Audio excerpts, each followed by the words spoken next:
So, ayan, oh, grabe. This is abundance of money. Guys, nakikita natin na talagang big wins ito. You will celebrate big wins, mga kapiksi. So, may mga bandang June, no? Or mga later ng second quarter ng 2025. Pero again, guys, anytime, no? Pwede siyang mag-resonate. Pero this is abundance of money, mga kapiksi. Big wins, abundance of money. So, parang mga ka-jackpot, no? If ever man na tumataya kayo sa mga loto, ganyan, or whatever.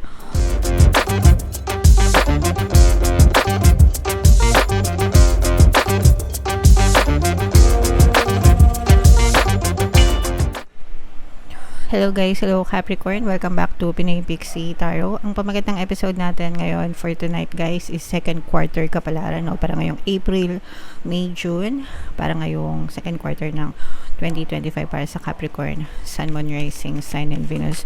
Unahin natin to guys, tingnan natin yung mga mensahe sa inyo or yung mga paparating sa inyo guys ngayong second quarter. Latag muna natin lahat mga kapiksi. Grabe ang bilis. Tapos na tayo ng first quarter guys, second quarter na tayo. So, ito guys, napakaganda ng mga mensahe sa inyo ng inyong mga gabay para ngayong second quarter, no? Matuto kayong magtiwala guys sa universe, sa divine, and matuto kayong mag-let go, no? Ng mga attachment nyo or negative attachment nyo sa mga tao, bagay, sitwasyon, yung mga bagay na hindi nakarapat dapat sa inyo mga kapiksi, yung mga bagay na hindi mo deserve guys. Kapag ka nilet go nyo yan mga kapiksi, no, and you trust the divine, talagang ipagkakalob nyo sa inyo kung ano yung karapat dapat sa inyo. Kumbaga parang hindi nyo kinokontrol kung ano yung mangyayari sa buhay nyo, but you let go and let God decide for you, mga kapiksi. Talagang ipagkakalob sa inyo ni universe yung the best, no, na mga bagay, tao, sitwasyon sa buhay nyo. And of course, you have to trust guys, no. Kapag may tiwala kayo, dapat meron kayong blind faith, believing in the unseen, mga kapiksi.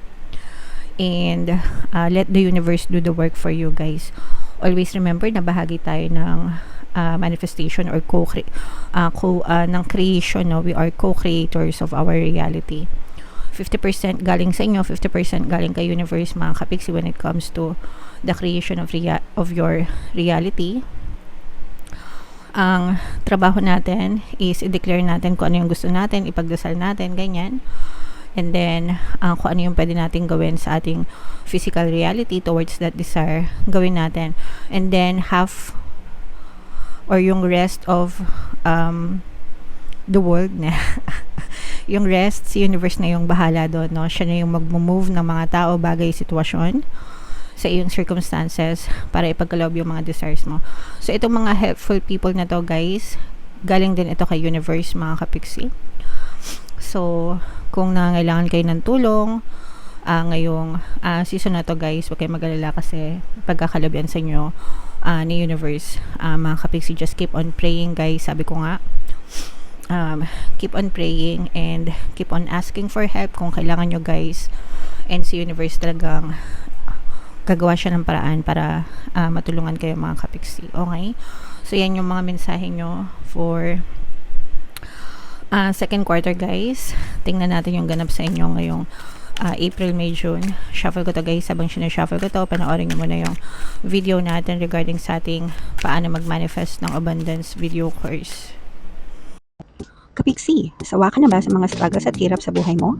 Masipag ka ba at masikap sa buhay ngunit hindi ka pa rin umaasenso? Ilang beses ka na bang nag-attempt magnegosyo at mag-invest pero palagi ka pa rin nalulugi? Sa pagkakataon na ito ay maaaring may subconscious beliefs ka na nagiging balakid sa iyong pag-unlad at pagyaman. Introducing, paano mag-manifest ng abundance video course. Dito ay matututunan mong ma-overcome ang mga balakid mo para tuluyan ka ng umunlad, umasenso, sumagana, maging matagumpay, successful at maswerte sa iyong kabuhayan, pera, trabaho, negosyo sa lapi at kaperahan ng bonggang-bongga. Dali, mag-send na ng email sa pinoypixie@gmail.com at simulan na ang iyong pagyaman ngayon. Alright, so sa lahat ng gusto mag-avail ng mga courses guys ng flash sa screen nyo, una meron tayong paano mag-manifest ng abundance video course. Meron din tayong paano mawala ang third party at magkaroon ng harmonious na relationship. And meron din tayong email coaching, manifest your desires using the law of attraction. So sa mga interesado guys, mag-send lang kayo ng email sa pinoypixietarot@gmail.com. So, ito yung mga, 3 beses tayo maglalatag ng card, guys. Isa para sa April, isa sa May, isa sa June.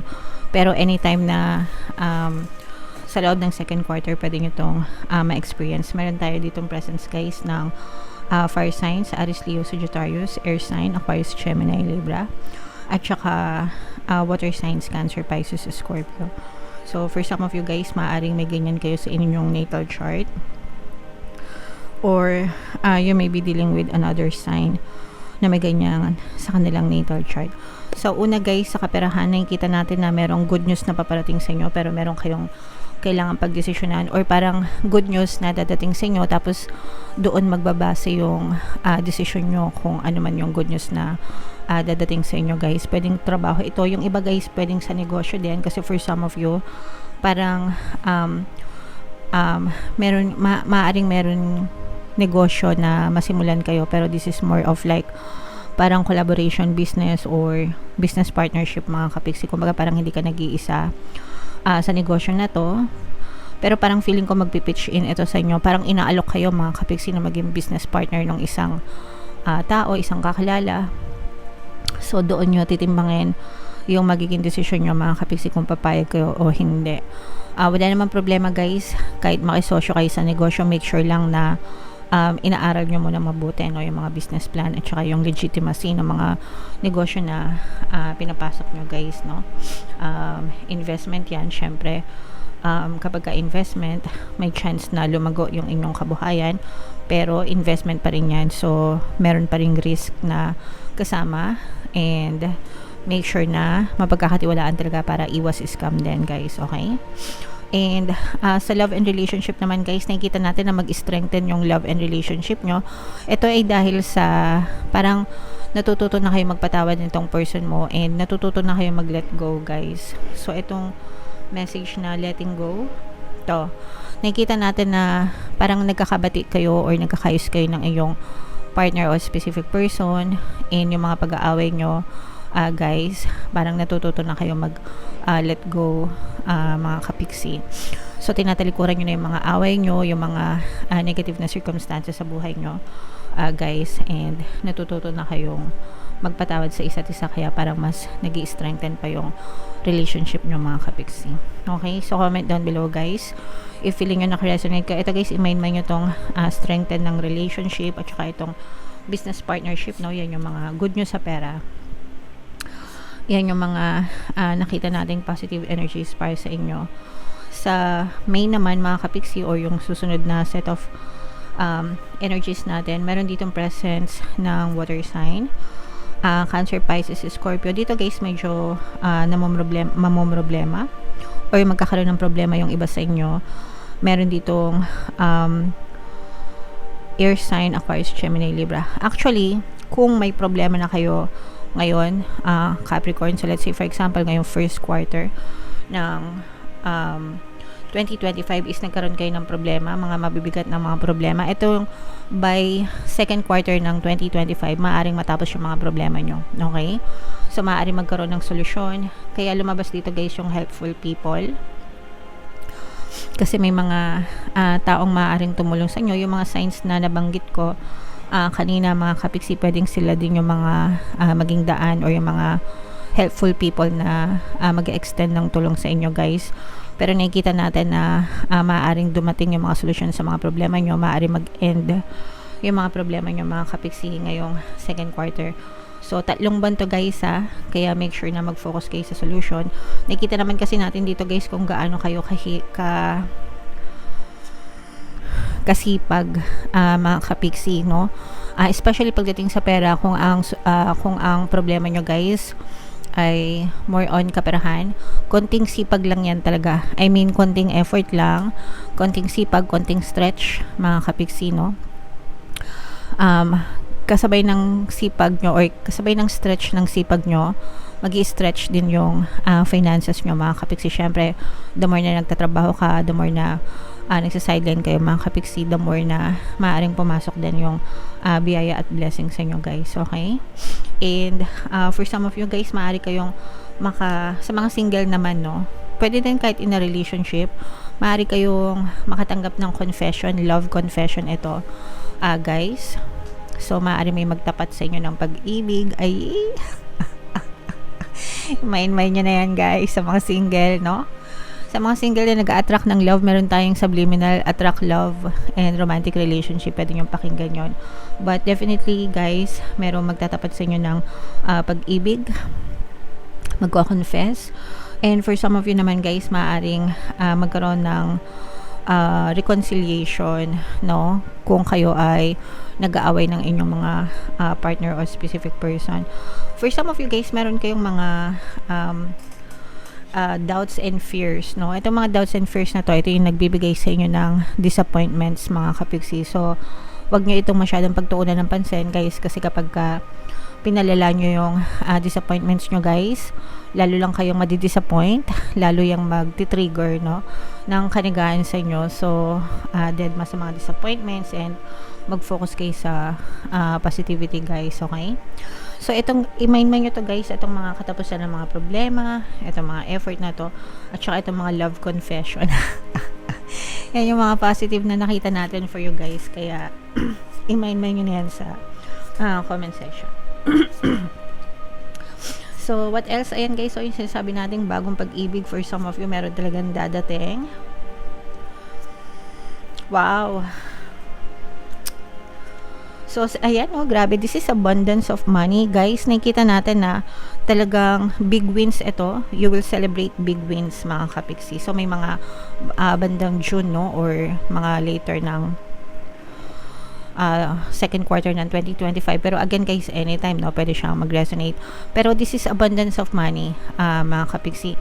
Big wins, abundance of money. So, parang mga ka-jackpot, no? If ever man na tumataya kayo sa mga loto, ganyan, or whatever. Hindi ko kayo in-encourage na tumaya sa mga sugal, guys, kasi kapag na-addict kayo sa sugal, malaki yung impact niyan sa buhay nyo. Lotto is charity, so I don't see anything wrong sa bili ng mga ticket sa lotto, kasi if ever na hindi kayo manalo, nakakapag-donate kayo sa charity. Yun yung assumption ko pagdating sa lotto. So para sa akin, okay lang yung lotto. Pero yung mga gambling, like yung mga online, yung mga betting, ganyan, or whatever form of gambling, hindi ko kayo in-encourage doon, mga kapiksi. Kaya hindi ako gumagawa ng subliminal for sugal, guys. Pero eto, guys, these are big wins, no? So i-claim nyo na to, guys, kasi para mag-uwi talaga kayo ng mga jackpot or malalaking premyo, kung hindi man jackpot, but big wins, mga kapiksi, when it comes to money. Pwedeng malaking kliyente kung kayo ay mga freelancers and mga project-based, ganyan, na nanunuyo sa mga malalaking kliyente. Maaaring matuloy mga big projects, big scale projects, no? Parang feeling ko pang isang buong taon na to, mga kapiksi. Kumbaga parang kapag nakuha nyo tong premyo na to, parang you are solved for the rest of 2025. Parang ganun siya kalaki para sa inyo, guys. And for you, pwede ring may mga ma-manifest kayo ng mga success, victory in terms of your goals. Kung meron kayo mga financial goals, mga kapiksi, or career goals, personal goals, ganyan. You will definitely hit it, guys. So, i-mind nyo na to. And maaaring umangat yung buhay nyo dahil dito sa mga big wins na to, mga kapiksi, no? Maaaring umangat. Yung iba baka manalo ng kotse. Pag nanalo kayo ng kotse, guys, sabihin nyo sa akin, comment down below, mga kapiksi, no? Pero, yun yung narinig natin, guys. So, ito, i-mind nyo na yan sa comment section, mga kapiksi.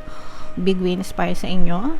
And, for some of you, maaari kayo makarecover in terms of healing, guys.